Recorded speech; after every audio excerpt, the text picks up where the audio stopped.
Ito pala yung, hello mga guys. Ito pala yung bag kong binili noon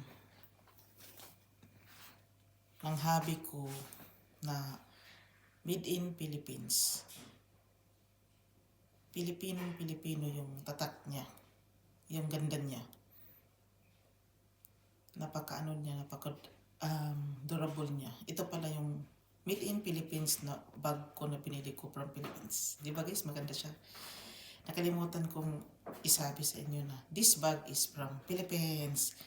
Made in Philippines. Kasi nagkagulo na tayo sa mga Louis Vuitton, sa mga Chanel.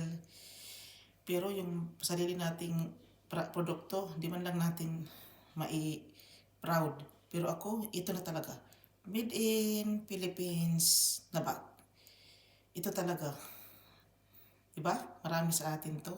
Binili ko talaga yan from Philippines. Buhay na buhay pa siya. Guys, dito na lang ako. Maraming salamat. Bye!